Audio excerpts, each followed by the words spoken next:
क्या आप big boss देखते हो? और अगर देखते हो तो क्यों देखते हो?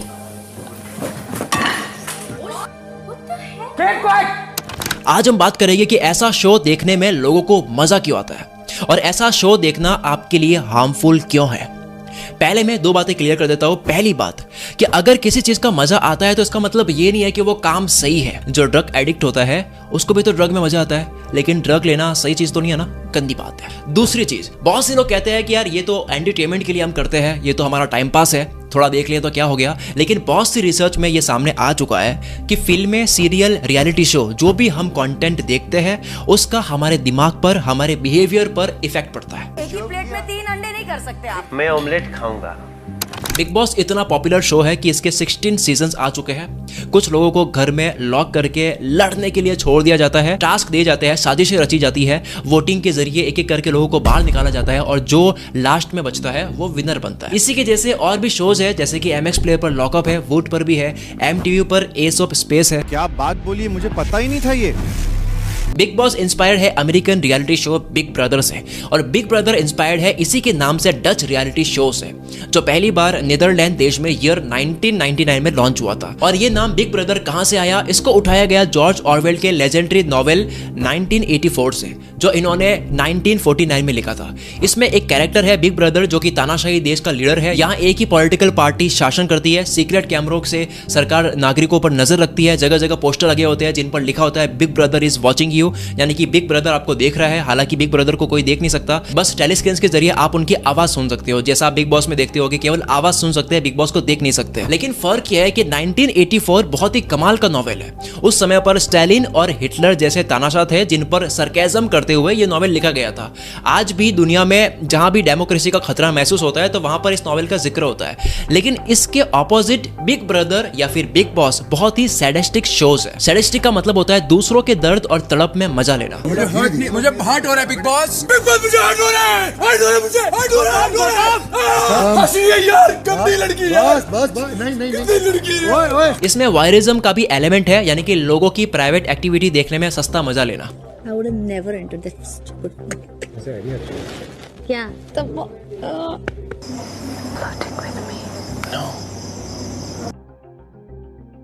जब नीदरलैंड्स में बिग ब्रदर का ये फॉर्मेट अनाउंस किया गया तो इसकी एथिक्स को लेकर भारी डिबेट हुई। नीदरलैंड्स के एक सोशल साइकोलॉजिस्ट ने इसे कंपेयर किया स्टैनफोर्ड यूनिवर्सिटी के स्टैनफोर्ड प्रिजन एक्सपेरिमेंट से। 1971 के इस साइकोलॉजिकल एक्सपेरिमेंट में बहुत लोगों को एक जगह पर बंद कर दिया गया था और उन्हें रोल दिए गए थे, या तो वो कैदी है या प्रिजन गार्ड है। इस एक्सपेरिमेंट की ड्यूरेशन होनी थी 2 हफ्ते, लेकिन जो हुआ उसको देखते हुए 6 दिन बाद भी एक्सपेरिमेंट को बंद करना पड़ा। जिन्हें गार्ड का रोल मिला था वो बहुत जुल्मी और सैडिस्टिक हो गए थे।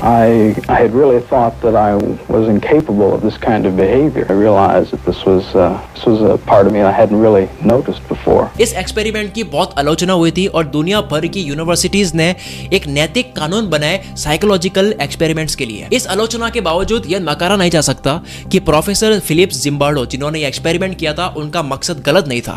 उनका मकसद था साइकोलॉजी के फील्ड में एक नई स्टडी, यह देखना कि हालात का लोगों के बिहेवियर पर क्या असर पड़ता है। लेकिन इस एक्सपेरिमेंट के 28 साल बाद अब नीदरलैंड्स में जो हो रहा था बिग ब्रदर रियलिटी शो, ये कोई साइकोलॉजिकल स्टडी नहीं थी बल्कि ये एक टीवी शो था। एक्सपर्ट्स का कहना था कि इससे कंटेस्टेंट्स को जो इसमें भाग लेते हैं उनको साइकोलॉजिकल और इमोशनल डैमेज हो सकता है। एक्सपर्ट के पास में स्टैनफोर्ड प्रिजन एक्सपेरिमेंट के अलावा दूसरे एग्जांपल्स भी थे, जैसे कि 2 साल पहले स्वीडन में एक इंसान की आत्महत्या से मौत। इसका कारण 1997 में वहां एक शो शुरू हुआ था एक्सपीडिशन रॉबिन्सन, जो कि बिग ब्रदर जैसा ही था, जिसमें कंटेस्टेंट को एक घर में ना रख करके बल्कि एक आइलैंड में रखा जाएगा। पहला कंटेस्टेंट जिसे वोट आउट किया गया था सिनीसा साविचा, अब ये रिजेक्शन को झेल नहीं पाया। उसे यह प्रेशर हुआ कि उसकी इस रिजेक्शन को टीवी पर सबके सामने दिखाया जाएगा और इस प्रेशर में इसने सुसाइड कर ली। नीदरलैंड्स में बात चल रही थी कि क्या बिग ब्रदर के कंटेस्टेंट्स के साथ में भी ऐसी साइकोलॉजिकल प्रॉब्लम हो सकती है। कंटेस्टेंट्स की मेंटल हेल्थ के अलावा ये भी कंसर्न था कि ऑडियंस को ये चीजें दिखाई क्यों जा रही है। लेकिन शो स्टार्ट हो गया और जब इसको हाई रेटिंग्स मिले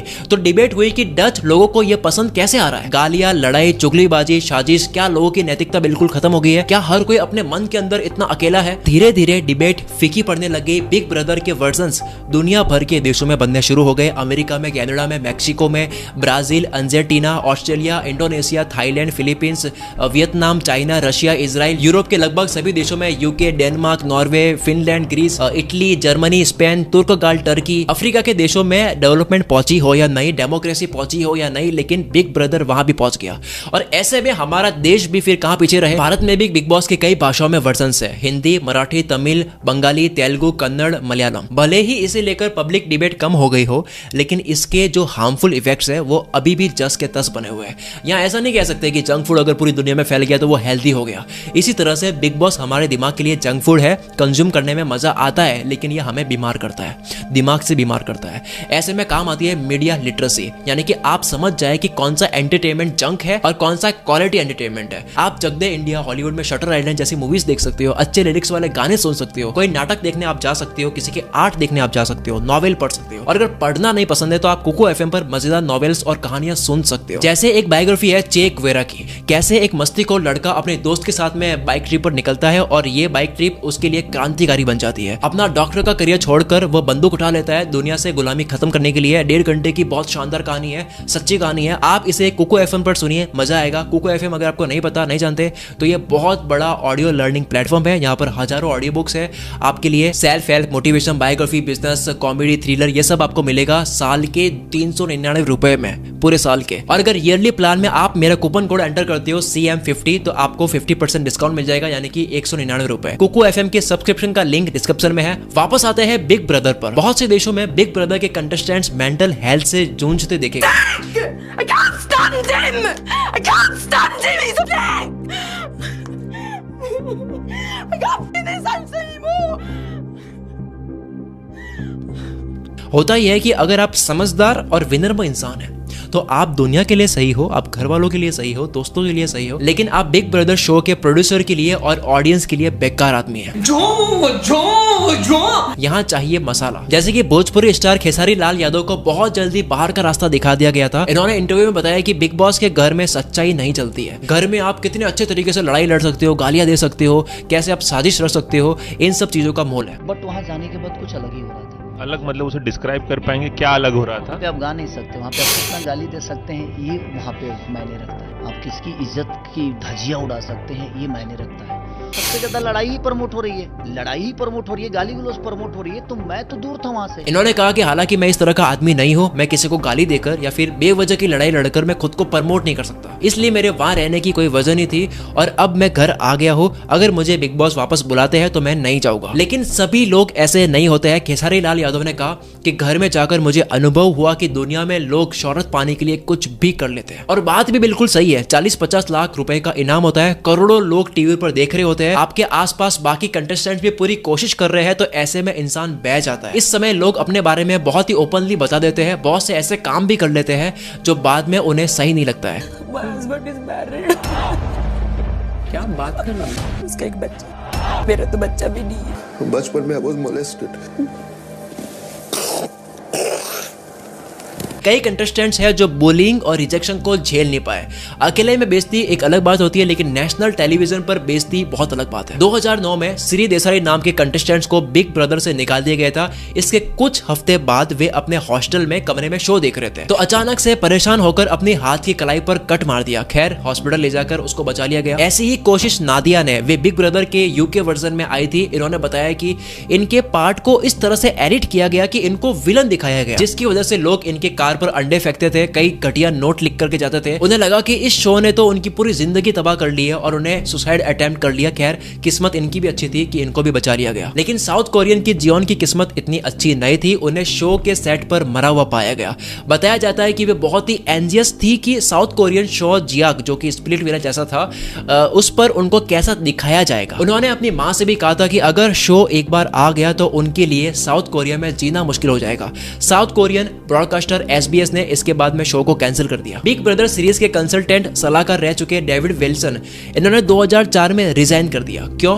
2 ऐसे कंटेस्टेंट जिन्हें बाहर कर दिया गया था और वे सुन रहे थे अपने बारे में कि क्या कहा जा रहा है। अब इनको घर में वापस लाने का मतलब होगा बहुत बड़ा डिजास्टर, लेकिन प्रोड्यूसर ने उनकी सलाह नहीं मानी। डेविड कहते थे कि मैं कितना बेवकूफ था, मुझे ये समझ नहीं आया कि प्रोड्यूसर दरअसल डिजास्टर ही चाह रहे थे। बहुत से एक्टिविटीज ने कहा है कि कैंडिडेट्स की स्क्रीनिंग की जाए उनके साइकोलॉजिकल हेल्थ के आधार पर, लेकिन दुनिया भर में ऐसे कंटेस्टेंट्स देखने को मिलते हैं जो वल्नरेबल होते हैं, जिनकी डिप्रेशन की हिस्ट्री होती है, और फिर जब नेशनल टेलीविजन पर बताते हैं कि उन्होंने आत्महत्या करने की कोशिश की थी, तो उस पर्सनल दर्द में भी प्रोग्राम को मिलती है टीआरपी। ऐसा नहीं कि शो मेंटल हेल्थ के ऊपर रोशनी डालना चाहता हो, बल्कि इसके विपरीत बहुत बार इस शो पर मेंटल हेल्थ का मजाक बनाया गया है। मेंटल हेल्थ अकेली चीज नहीं है, नेशनल टेलीविजन पर खुलकर बॉडी शेमिंग भी होती है और हमारे देश में इस कल्चर को नॉर्मलाइज किया जा रहा है। किसी को 1.5 फुटिया बोलकर उसकी हाइट का मजाक बनाया जाता है, तो किसी को भैंस बोलकर उसके वेट का मजाक बनाया जाता है। अभी कुछ दिन पहले ही 2 लड़कियों को रैपर MC स्टैन की बॉडी शेमिंग करते हुए देखा गया था। हर सीजन में ऐसी चीजें कॉमन है, रेसिज्म भी आपको देखने को इसमें मिलेगा। बिग ब्रदर UK में शिल्पा शेट्टी को रेसिस्ट अटैक सहने पड़े थे। Today that Shilpa Shetty had been the victim of racism. His admission came as the broadcasting regulator Ofcom ruled that Channel 4 had been guilty of serious editorial misjudgment by screening the attacks on the Bollywood actress. दूसरों को बुरी करना यहाँ बिल्कुल normal बात है, वरना इसके बिना शो नहीं चल पाएगा। अब आप ये सब देखते हो तो जाहिर सी बात है कि इसका असर आपके दिमाग पर जरूर पड़ेगा। ये मैं नहीं कह रहा हूँ, बल्कि यूनिवर्सिटी ऑफ मिशिगन की रिसर्च ने बताया है कि वायलेंट कंटेंट का लोगों के बिहेवियर पर असर पड़ता है। ये अकेली रिसर्च नहीं है, बल्कि साल 2005 से भी ऐसे आर्टिकल्स देखे गए हैं। डॉक्टर सिंथिया मैकवी कहती है कि कंटेस्टेंट्स को तो फिर भी थोड़ा बहुत साइकोलॉजिकल हेल्प मिल जाती है, लेकिन जो ऑडियंस है, जो घर बैठे देख रहे हैं, उनका क्या? तो बंद करो ऐसे अनाप शनाप प्रोग्राम देखना, चाहे वो बिग बॉस हो या इसी तरह के चुगली और साजिश से भरे हुए फालतू के शो। अपने इस दिमाग को कूड़ेदान की तरह ट्रीट मत करो, खुद को मीडिया लिटरेट बनाइए। क्या देखना है क्या नहीं देखना है ये आपको अच्छे से पता होना चाहिए। जैसे कि लाओ जू ने कहा है कि अपनी सोच का ध्यान रखो, वो आपके शब्द बन जाएंगे। अपने शब्द को देखो, वो आपके एक्शंस में बदल जाएंगे। अपने एक्शंस को देखो, वो आपकी आदत बन जाएगी, और अपनी आदतों को देखो, वो आपका चरित्र बन जाएगा, और आपका चरित्र ही आपकी जिंदगी का फैसला करेगा। इसलिए अपने दिमाग को सही मेंटल डाइट दे। वीडियो पसंद आई तो अपने दोस्तों के साथ में शेयर करो जो ऐसे शोज देखते हैं। और मैंने इतना बोला है, अगर आप भी कुछ कहना चाहते हो तो कमेंट कर सकते हो। मिलते हैं अगली वीडियो में। कुकू FM मेंबरशिप का लिंक आपको डिस्क्रिप्शन में मिल जाएगा। Use my coupon code to get 50% discount. अगर आप मेरे चैनल पर नए हो तो आप मेरी बाकी वीडियोस देख सकते हो। मेरी एक वीडियो है जहां पर मैंने YouTube का पूरा संपूर्ण ज्ञान दिया है, एक और वीडियो है जहां पर मैंने धन का संपूर्ण ज्ञान दिया है। ये पूरा संपूर्ण ज्ञान की कैटेगरी है, आपको जरूर पसंद आएगी, आप वीडियो चेक कर सकते हो। चलो मिलते हैं अगली वीडियो में। Wish you all the very best. मैं शकील कुल मित्र से आपके सपनों को सपोर्ट करता हूं।